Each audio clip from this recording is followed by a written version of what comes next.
Spokane County came and got my mom again. They were doing drugs the whole time. So when I was 12, I went to North Carolina. I was raped and my virginity was taken. I live inside my own world of make-believe. All right, guys, RDAP Dan, Federal Prison Time Consulting. And today we're doing an interview with a local individual here in Yakima by the name of Jessica Fisk, who I met actually in a completely different setting. I was doing the streets of Yakima, the homeless and addicted. And I thought maybe Jess was a homeless individual because you're standing at the bus station. But apparently you're not homeless, but you No. have been through some stuff. So good morning, Jessica. How are you doing? Good. How are you? Jessica, tell us a little bit about who you are, how you came to Yakima, where you live, because from the stuff that you told me, sitting here looking at you, you would never imagine any of that. Yeah, so I'm Jessica. I'm 26. I'm originally from Wenatchee. I've done drugs and everything my whole life. I ended up getting into a car accident, which gave me a 5-year prison sentence. I was serving my time and got the opportunity to do a work release, which is when someone in prison is doing good, you get the privilege to go do the rest of your prison sentence for the last 12 or 6 to 12 months at a facility where you get to go out and work and, do all the stuff that you would normally do as like an upstanding citizen. So when I looked it up online, because you said you got 5 years, was there something else that happened after? Because it looked like originally they were only going to give you a shorter sentence, and then somehow you ended up So, with a 60-month sentence. yeah, so what happened was that they were going to give me a DOSA and I fucked it up. For those So, that don't know, what is DOSA? Because the majority of people that are probably going to be watching this, at least from the prison channel, majority of them are facing like a federal prison sentence. They don't have all the cool words that you guys have in the state side. yeah, so a DOSA is a Drug Offender Sentencing Act. And that's what they originally gave me, half in, half out. So I did go to prison. I got out. I was out for 4 months. Then I went right back to prison. So everything got revoked as well as my DOC time. So then I I had to do the whole 5 years. So you served a full 5 years in prison. So I did the first 25 months in prison and then I got out. So that time that I was on DOC, so those months, I got taken off. So altogether I've done about once I 9 more months I'll be done. So altogether I've done about 57 months, so just under around 5 years. And now you are in like transition housing or work release, which is kind of like you're still in prison, you're I'm still in still prison. under DOC care, Yeah.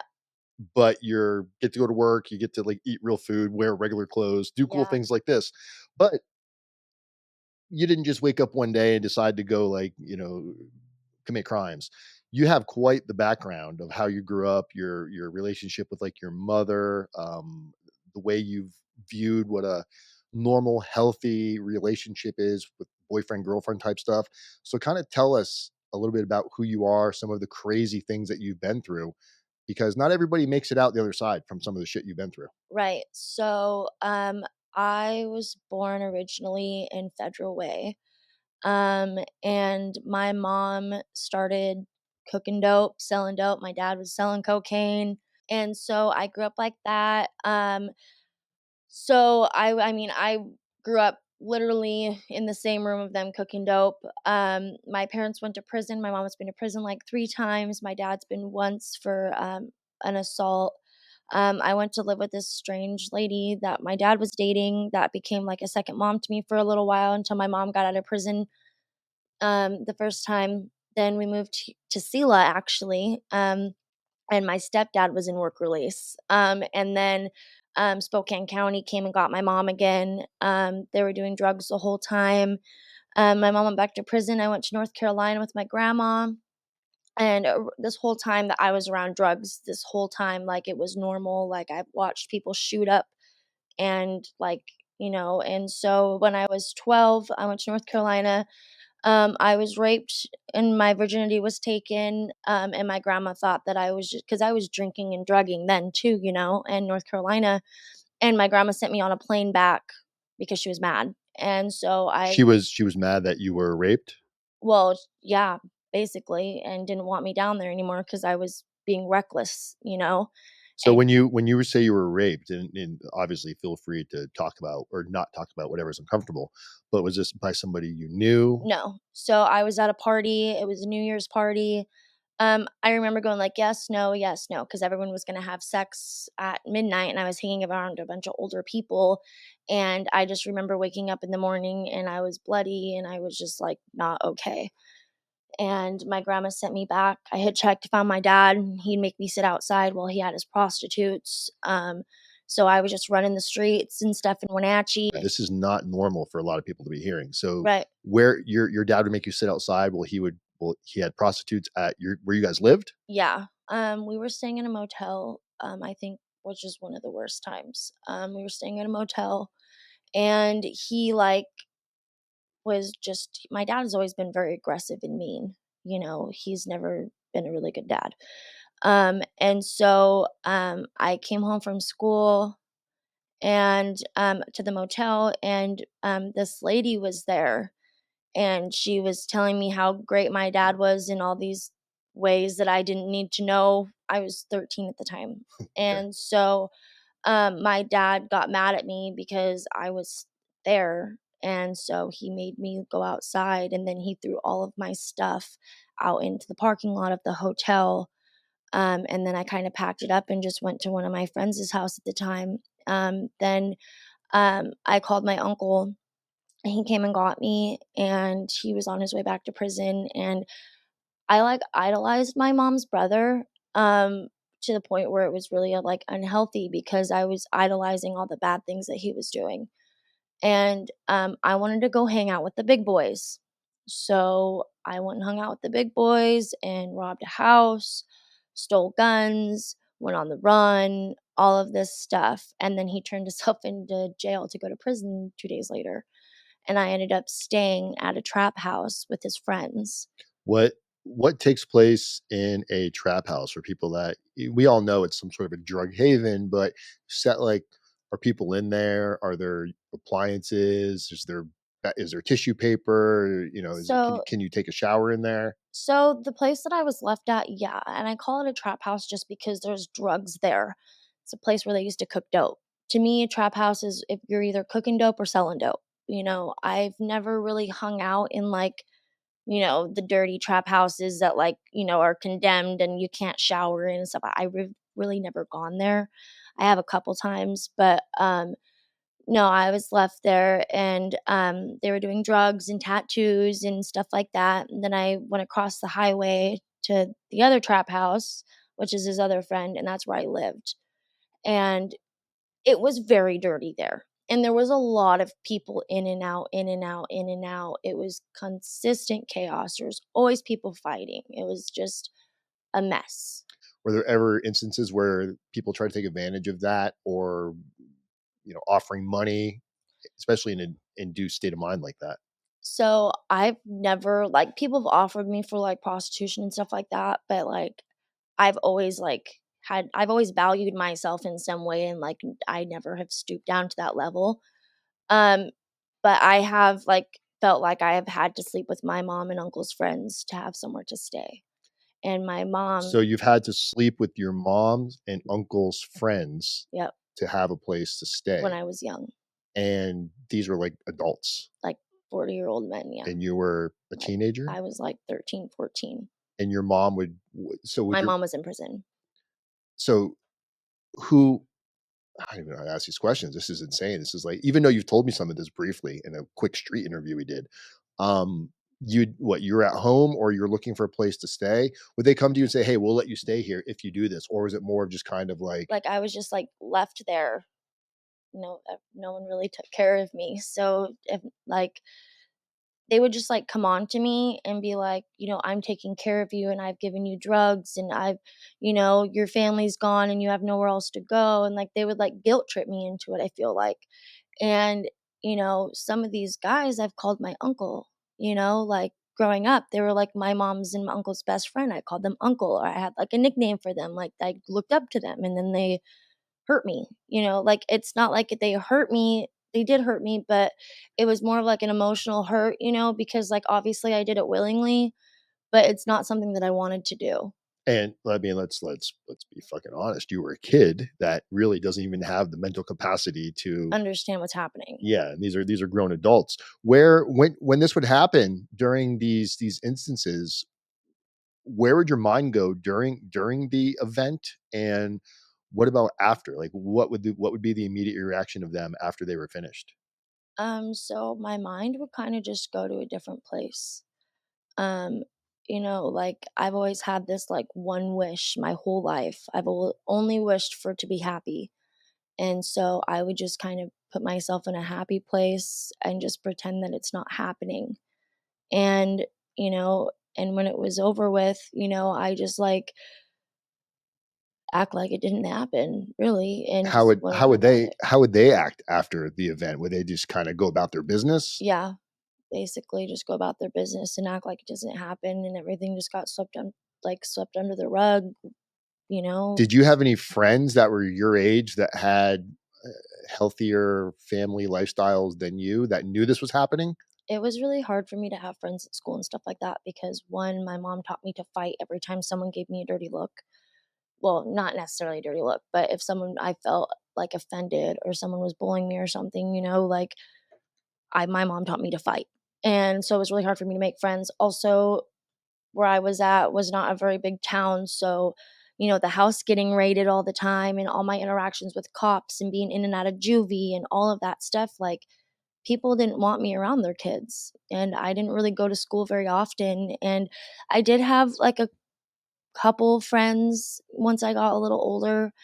Um, but they've always been distant, but there's been times where when I was like younger where my friend Emily, I would go to her house and stay there while no one was home. And Emily had more of a normal type of a lifestyle. Yeah. Did she have any idea of what was happening? Did you ever share any of this with her as a Yeah. kid? Yeah, absolutely. And we still talk sometimes, but again, we live two totally different lifestyles.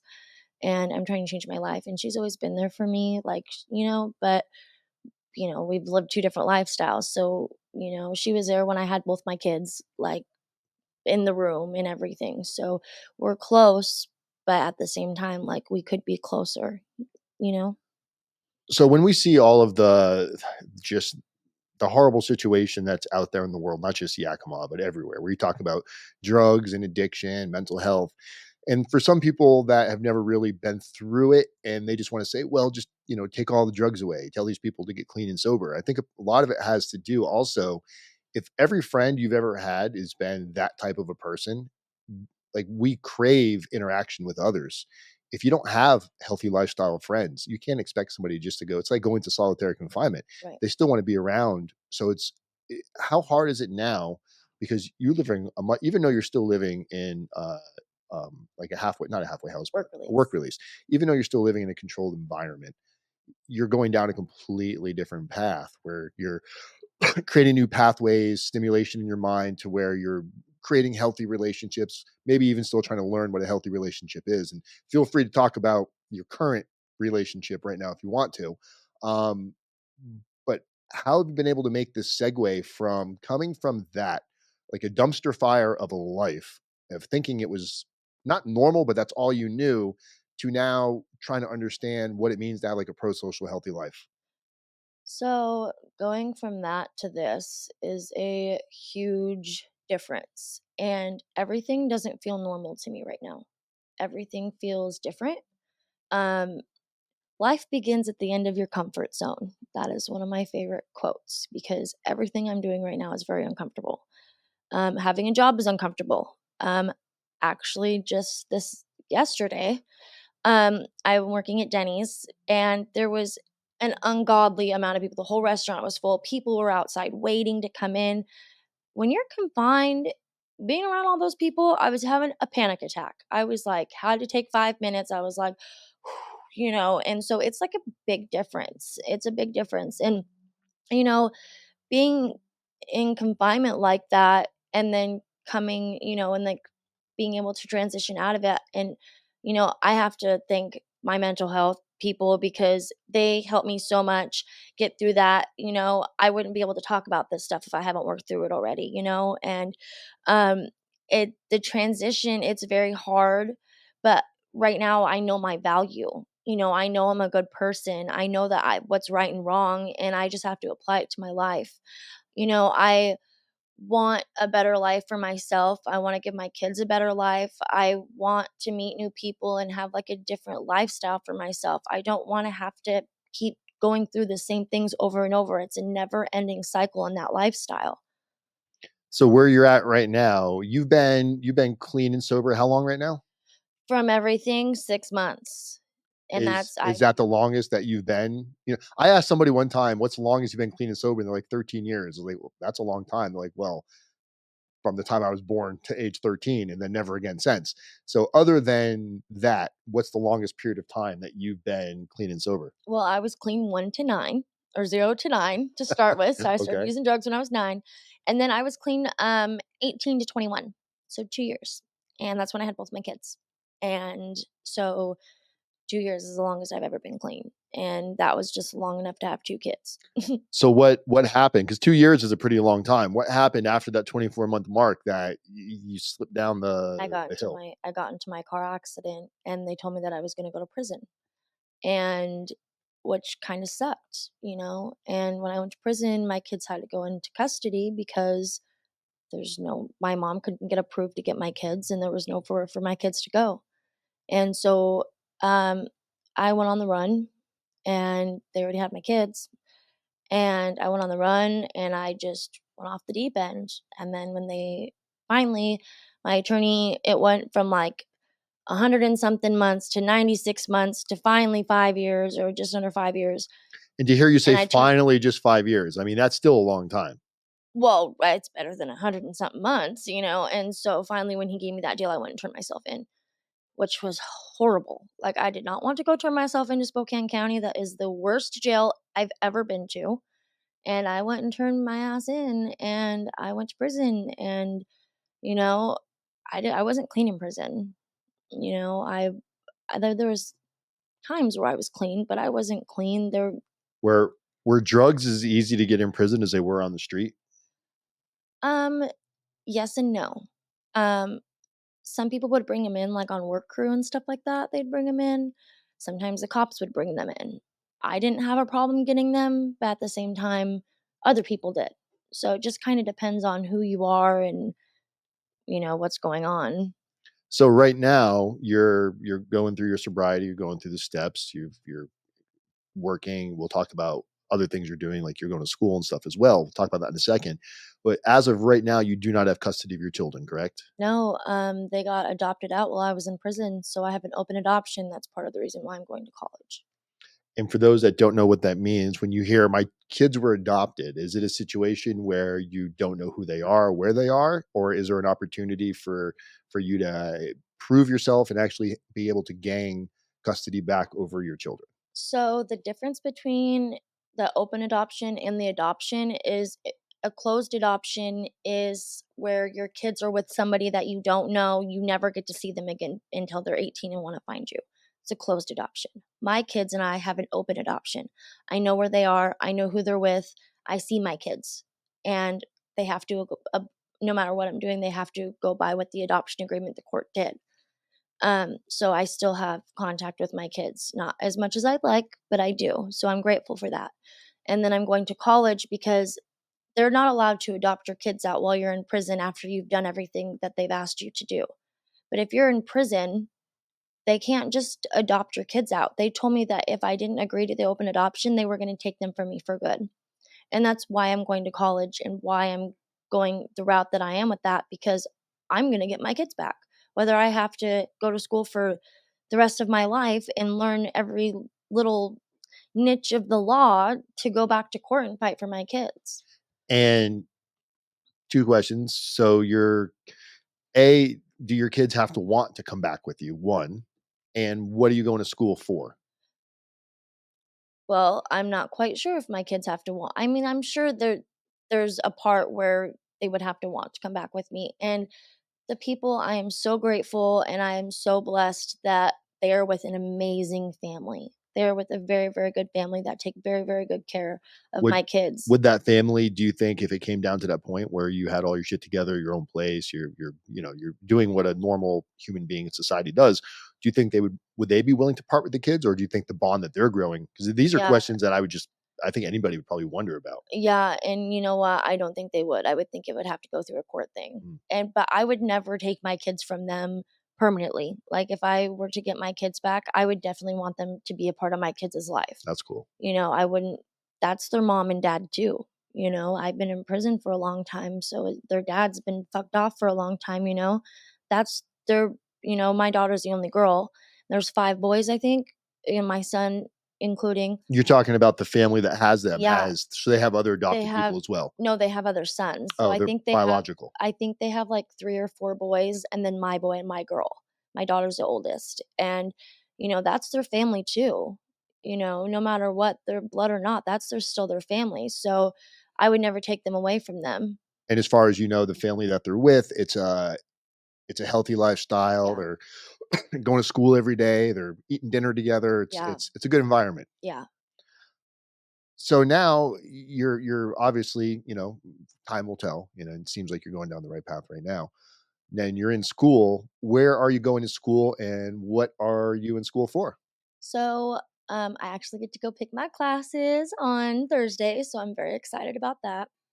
I'm going to Yakima Valley Community College. I'm doing the business tech legal administrative degree. Um, I'm not quite sure if that counts as my pre law or not. Um, I'm going to be doing criminal law for my second semester or my second year is like more criminal law based. I'm going to try to see if I can switch up and do family law. Then I'm going to see if that includes the pre law. Then I'll take the LSAT, which is um like the Wassel test you took in school kind of. It's kind of like that, but for law school. I like how she said that as if I went to school. Well, I isn't the Wassel test like in kids school?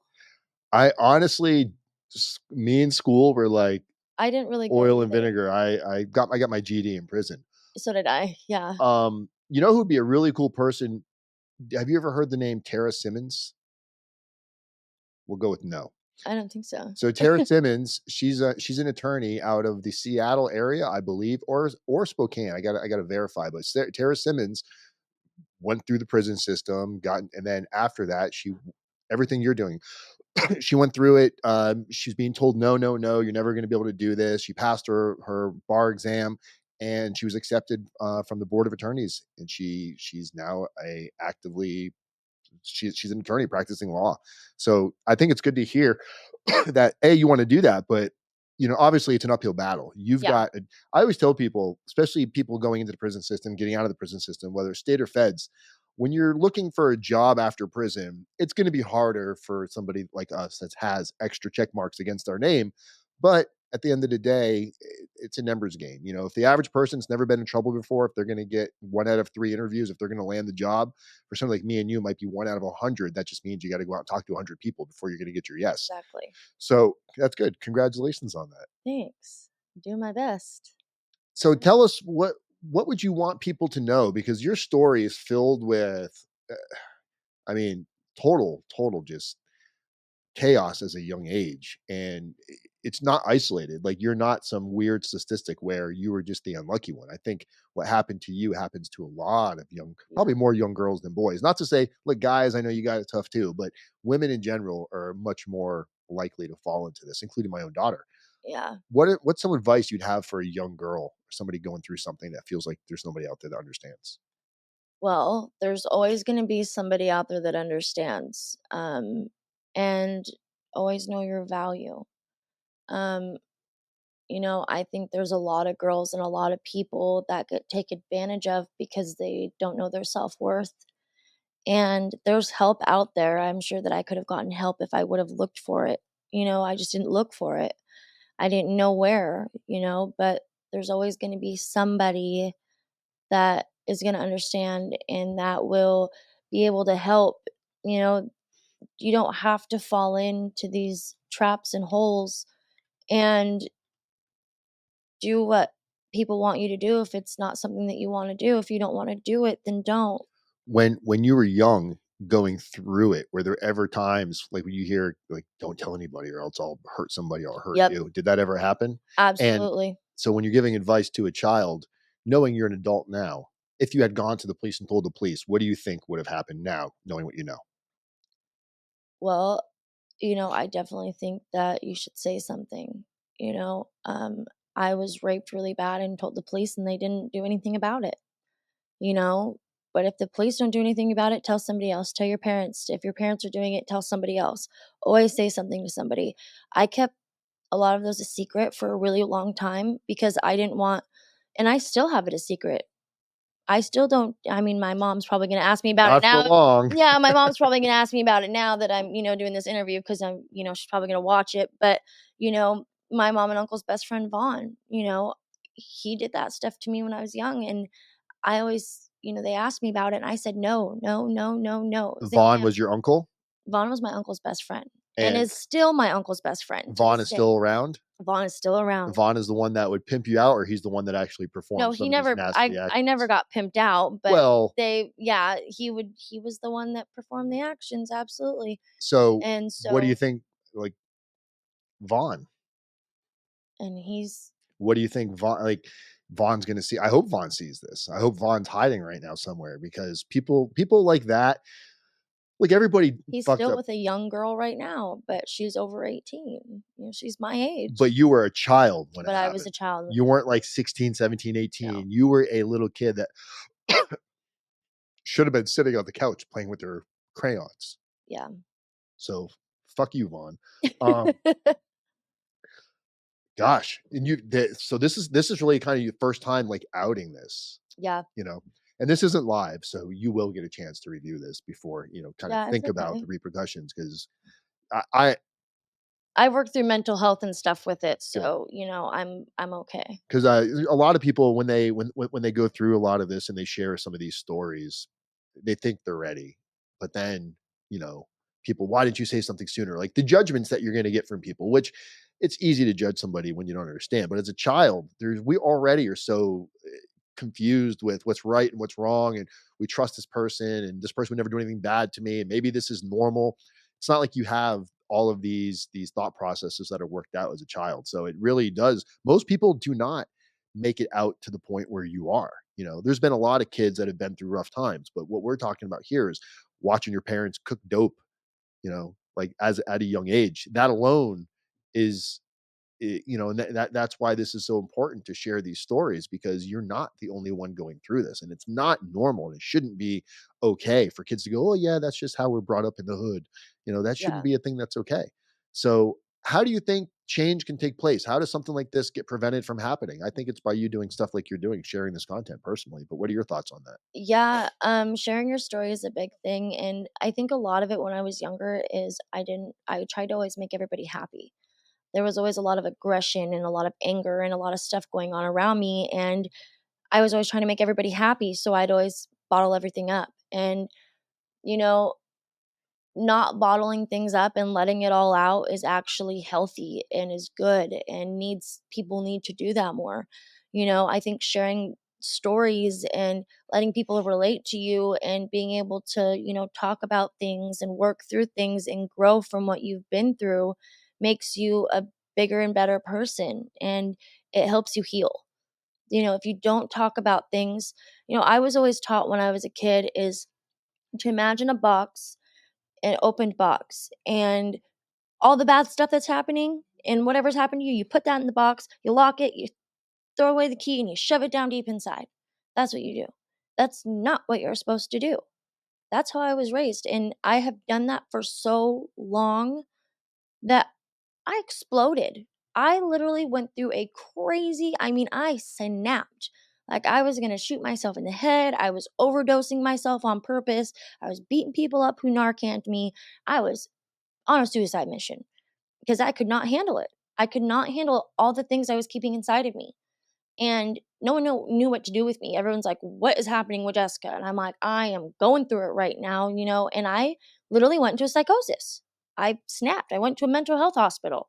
I checked myself in there. And I was like, I need mental health, I need meds, I need to figure out what's going on with myself. And since that moment, I've been on my mental health meds. I have been talking to my mental health counselor, my psychiatrist, and I have been getting all of these boxes that I have held inside of me for so long. I'm getting rid of them. You know, it's very traumatic. You just keep reliving your trauma when you have those inside of you still. And there's a billion other people in this world that are doing the same exact thing and don't know what to do with it. And all you just need to let it out. You need to tell somebody, you need to let it out. You need to share your story, and you need to have self-value in yourself. Like, that is one of the most important things, is know your self-worth, your value.